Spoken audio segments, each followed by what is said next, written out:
Hello, it's the Coaster Craze. I'm so sorry for the long absence. These last few weeks have been insanely busy for me, but I'm back with a whole new series, video essays, and my first topic is discussing the quality of the SBF Visa Family Spinning Figure-8 roller coasters. So let's get right into this video essay.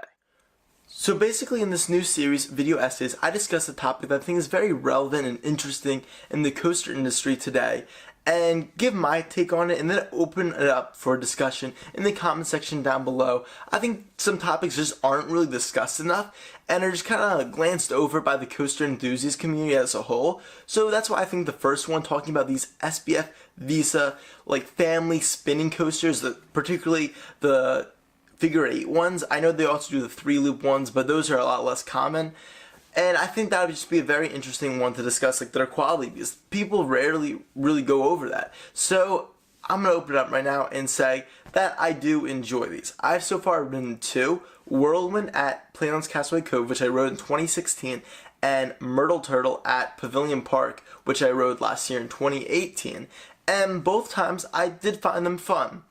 First off, they're butter smooth, which is good. I mean, they gotta be, because I rode them both in, I think, either their first or second year of operation. These are very new coasters. The model, I think, only started in 2014, and there already are so many in the world. The exact statistic right here, and it's just insane. There's a lot in America. Each year, so many new ones open up. This business is booming in terms of them. It seems like they're going to so many small parks around the world, in America too, and parks that wouldn't get a coaster normally, like tiny little indoor ones. What comes to mind is Central Park Funland in Northern Virginia. That is a little indoor family entertainment center, and they now have one. I think it's called Twist and Shout, and it opened last year. So I think that's very good when small parks can get a roller coaster that is still very enjoyable for a very little price, because these are tiny. They take up almost no footprint. I mean, the layout is so small. The only reason that it's not a tiny ride time is because they go around the course 8 times or something crazy. And I'm totally fine with it going around that many times, because you want to get your money's worth, because often these are at pay-per-ride parks, and if it only went in 1 or 2 cycles, you'd be left very disappointed. I feel like they'd get very low ridership. So it's great that they have a lot of cycles, but not too many. 8 I think is a solid amount for this. Anywhere from 6 to 10 I think is very good. 8, perfect amount right there. So now they've expanded with the 3-circle ones, and I think they're opening up a slightly bigger one at Jenkinson's Boardwalk this year, which was actually previewed, and people could ride it at IAAPA. That one looked a little bit better. It has a little longer layout. Hopefully it'll still have a couple ride cycles, because it's not crazy long or anything. But it's really great to see just the non-traditional kiddie coasters coming to these small parks. It's not a boring little super jet family powered coaster or something, which those rides, honestly, it's pure credit. They're not enjoyable at all. I don't find them thrilling whatsoever. But I find these actually kind of fun and thrilling too, to be honest.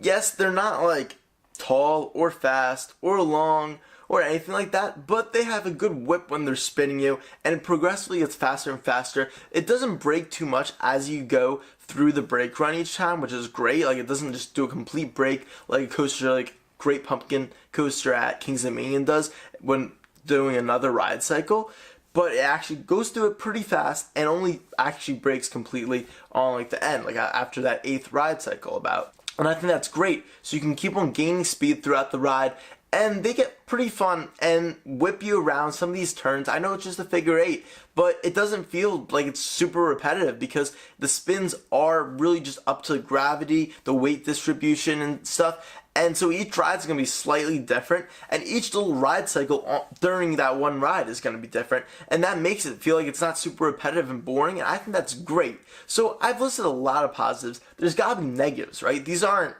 great roller coasters. Obviously not going to be Formula Rossa or anything like this. They're not trying to be, but for what they are, I think they're very solid.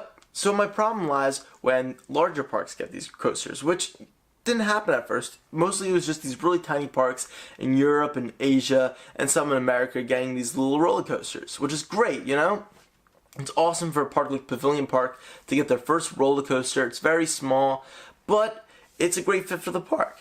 But then when bigger parks get them, then I start to get a little upset. Some examples include Morty's Piers, which is still a boardwalk park, but it already had like 6 coasters. I feel like they could have done something better than this.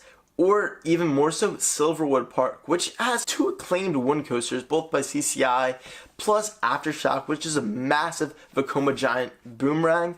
So why are they getting a tiny little SBF Visa spinning family coaster? It doesn't really make sense, and that really is just because they're cheap and it's not just a basic kiddie coaster, which is great.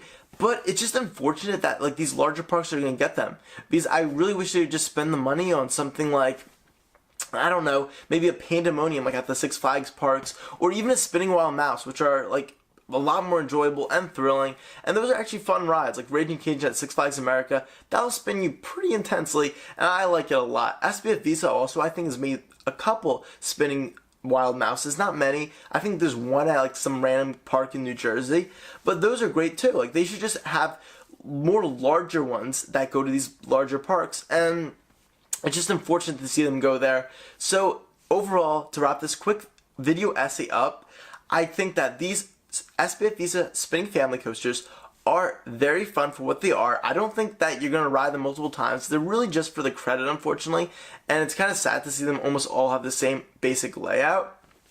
But it's not as boring as it could be because of that unpredictable aspect of the spinning, which is great because like it's not just like one of those controlled, like predetermined spinning layouts throughout, and those usually are on the larger spinning coasters like Time Traveler, for example, and that's fine there, but I really do like the unpredictability of one of these roller coasters because it just makes it a fun ride. And each time I go to a park where they have one of them and I'm like, oh, well, it's just the credit, I still get off with a smile on my face, and I have to admit that they're very enjoyable. They're not too dizzying, which is good because some spin coasters can get very, very dizzy. The only part that could be a little nauseating is when you're at the brake run, the cars are still spinning kind of slowly, but you're not moving throughout. Because personally, I find that like lots of these spinning flat rides make me really dizzy, make lots of other people dizzy, but spin coasters, because it's going through a layout, it's almost like you're doing these extreme banks and like drifting with the turns and like spinning with the turns, so it's not as bad. But when you come to a stop on the brake run, you're still slowly spinning. That will get you a little nauseating.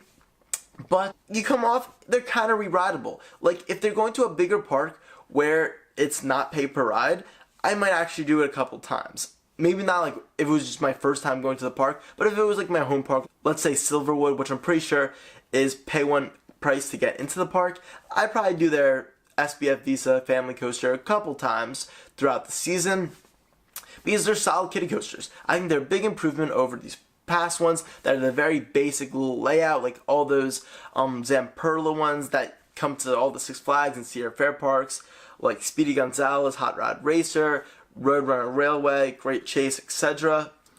But I start to have an issue when they go to bigger parks because these coasters also just have the look of a really small boardwalk park, and it doesn't fit in when you have massive roller coasters right next door to it. It even is a little odd to see it right next to Gale Force, which is a major roller coaster at Playland's Castaway Cove. It's still boardwalk park and it's very small, so I'm fine with it, and I really do love how they fit in 3 coasters in that small area. But I do think these are the perfect fit for boardwalk parks where they're very limited on space. Same with parks in like the city or indoor parks. Those are all great fits for this coaster.